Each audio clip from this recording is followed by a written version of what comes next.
the chat. I feel like I depend too much on people's notes to get better. No, never feel like that. Like if I don't get notes, I can't get further. I want to be more independent. No, that I was similar when I started out. I always wanted my work when I showed it in animation school. The whole point of showing work is that you get review and get better. But I had the idea that I should only show my work once I had it perfect. So that when I posted it, everyone would go, oh, that's perfect. Yay. Nothing to change. Keep going. That is totally the wrong mentality. The whole point of showing work is that you want to improve yourself. You, especially as an animator, we show our work so that people will tell us what's wrong, what's not working, and then we can get better with it. Now, that's not to say that you're not putting the work in yourself. Of course, you always are. But we should always be open to getting those notes. And it is not a weakness. It is a strength.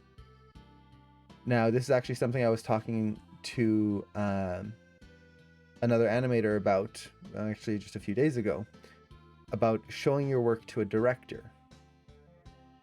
When you're showing your work to a director or you're supervising animators, the people who are in charge of the shots, you don't usually want to overshow it. So you don't want to just go, hey, what do you think of this version? What do you think of this version? What do you think of this version?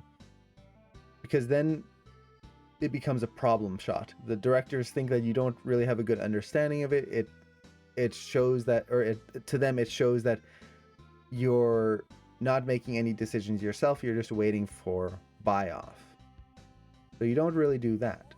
But you can show the shot to all your friends, your coworker who sits next to you. Hey, what do you think of this? Oh yeah, that's pretty good. Maybe you change that. Okay, thanks. And then you keep working, and then they'll go, hey, can you take a look at this? And they go, oh yeah, that's really good. Maybe change the spacing over there. And then you keep working on your shot, and someone walks by, hey, what do you think? What do you think of this new camera angle? No, I think if you put it lower, it's like, okay, yay. So you're doing all of this. You're asking for feedback all the time. And you're making the choices yourself. You're pushing the shot yourself. You're not waiting for someone to pass by to tell you what to do next. But you keep working on it. Then when you show the director, it's got all of these awesome changes and it's been improved, and they go, wow, you really know what you're doing. It's, yeah, I do, thanks. And then you keep going back, you go back to your work and you keep working on it. But that shot, to get to that point, it was not just you. It was a conglomeration of a bunch of different people who helped you bring that idea up to that level. That's normal. That's the industry. We claim the shots as our own, which is like, I helped someone else work on their shot. I don't expect a credit for that. I gave that help willingly and freely. It's their shot. And if they help me on my shot, that's great. But in the end, I did the work. So like, for example, if you give me work and you ask me to critique it, I'm happy to critique it, give you notes. But in the end, you're the one who has to apply the notes. All I am is the snooty like film critic who's watching the film and go, oh no, that camera angle, no, oh, poof. No, they should have gone with a 3/4 instead. A low angle would have been much better.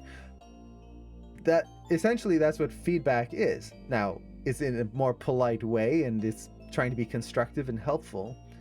But in the end, you are the creator of the shot. It's your project. You can take that feedback and you choose to apply it or not. You're the animator. It's not like you're sitting at your desk and then suddenly I'm wrapping my arms around you and then starting to type on the keyboard and use the mouse and start animating over your shoulder. That would be very creepy, for one.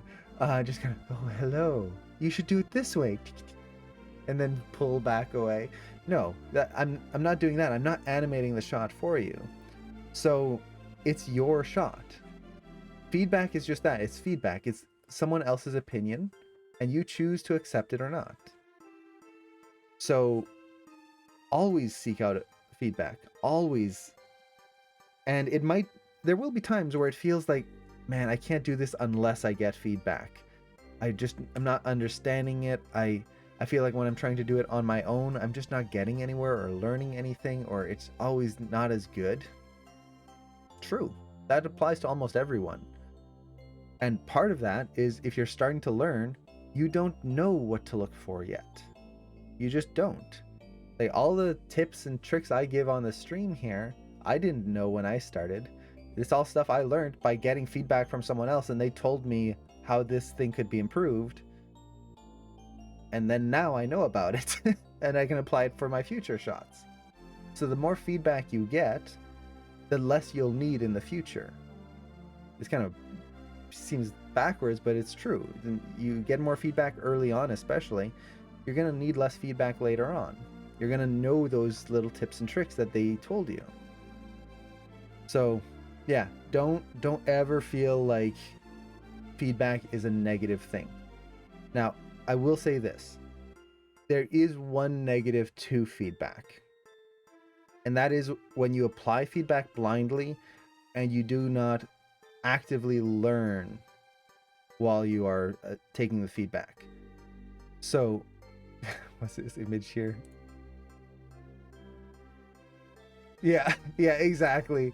There we go. We'll share this. Yeah, you don't want to be this when you're animating. The person who's like, oh no, let me help wrap the arms around. And it's like, yes, I'll do it for you. No, don't do that. Here's advice. So like I was saying, the thing that can be bad with feedback is when you're just kind of sitting there and you go, hey, what can I do for this shot? And they tell you, and then you go, okay, you do what they told you and go, okay, now what? If you're just applying it because they told you and then afterwards that's it, that's when it's kind of bad. Not terrible, but it's not going to help you later on. Whenever you get feedback, the thing you should do is, okay, I got the feedback. They told me to change my spacing here.